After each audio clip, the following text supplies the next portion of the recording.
Hello and welcome, my name's Tabby and today I'm going to be discussing the Russo Brothers' latest film, Cherry. Starring Tom Holland and Ciara Bravo and based on the novel of the same name, it tells the harrowing story of a young army medic suffering from PTSD following his return home from the Iraq War. In order to sustain his newfound opioid addiction, he turns to a life of crime. Clocking in at a chonky 2 hours and 20 minutes, it's a novelistic film divided into 7 distinct chapters and spans nearly 20 years. Now, the Russos are best known for their collaborative work on the Marvel Cinematic Universe, Captain America Winter Soldier, Civil War, Infinity War and Endgame. Films I love dearly, so they're not shy when it comes to tackling big budget, glossy commercial ventures. Cherry is very clearly a departure from the MCU, an opportunity for the Russos to plant their flag as filmmakers outside of strict studio confines, to gain the kind of legitimacy that Scorsese denies them. I wouldn't go as far as to say their ambitions here are auteurist in nature, but narratively and stylistically, Cherry is clearly intended as a serious portfolio piece to signpost what they're capable of. Apple TV even went so far as to put it in contention for Best Picture, though the tight review embargo it's had may speak more freely on how they really think the film will fare. I therefore see Cherry as an experiment, an opportunity for the Russos to play with their own directorial style on their own terms, to establish themselves as having an independent artistic voice. And on that level, Cherry is a twisted, jaded hodgepodge that's so stylistically scattered it's incredibly difficult to pin down any distinctive voice. If I watched this film in isolation and never set eyes on the credits, I would not be able to tell you who made it. The colour grading and tone is akin to Todd Phillips' Joker. The war-torn panoramas ripped straight from Denis Villeneuve's Sicario or Catherine Bigelow's Zero Dark 30. The slightly queasy fourth wall breaks of Fincher's Fight Club, the surreal realism of a Tarantino, and the backhanded snark of a Soderbergh. A light veneer of John Hughesian youthful narcissism. Pieces of several different jigsaws flung together into the same box. They don't fit together and we never see the bigger picture. The frustrating thing is that the Russos talk about Cherry with such eloquence. Here's a narrative that explores interdependency and codependency, addiction, loss, limited point of view, military propaganda, political and societal failings, masculine gender roles, and the opioid epidemic. They're really quite insistent that Cherry is about the opioid epidemic, even though the film takes well over an hour to get there.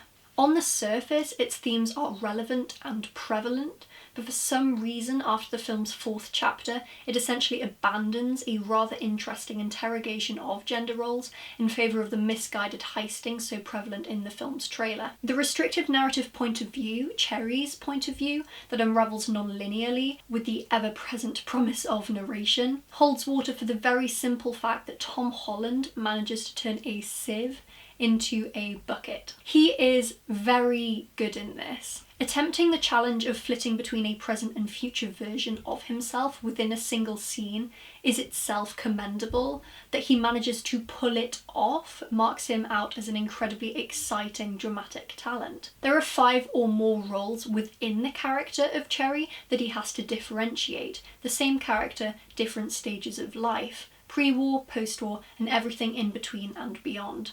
I think Holland has already proven himself beyond Spider-Man for you MCU cynics out there, with the likes of The Impossible, The Devil All the Time, and of course the Rihanna lip sync, never forget. But Cherry certainly gives him more to sink his teeth into. He took on the responsibility of this role, of portraying this nameless real-life war veteran. Even lost a quarter of his body weight before filming, apparently. It's a shame, a real shame then, that his performance gets lost against a backdrop of bizarre spectacle and stylization.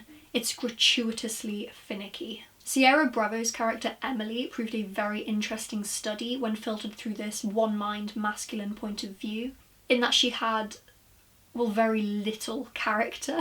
Through choices in lighting and costuming, she's infantilized into this hostile little enigma. She doesn't exist outside of Cherry's experience of her, which I suppose would make sense in a first-person novel, but feels unnecessarily regressive here. In the cinematic medium, we've already been subject to this for the last 100 years. The novelistic parameters that they self-impose through the inclusion of a chapter-like structure and this filtered point of view don't aid the film. There's no flexibility here, no give. Ciara Bravo, like Holland, pulls her weight and puts in a good performance here.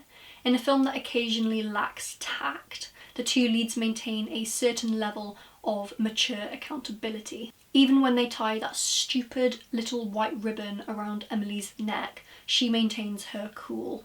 When they present her as this little gift all wrapped up for him and fetishize her youth. Quietly infuriating. I've seen it all before. We move on.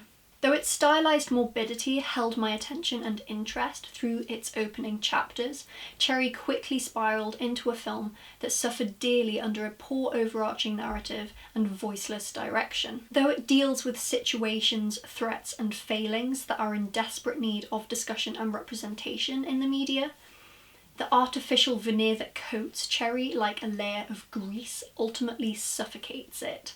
I'm sure none of that will matter if your core desire going into this film is to see Tom Holland's butt.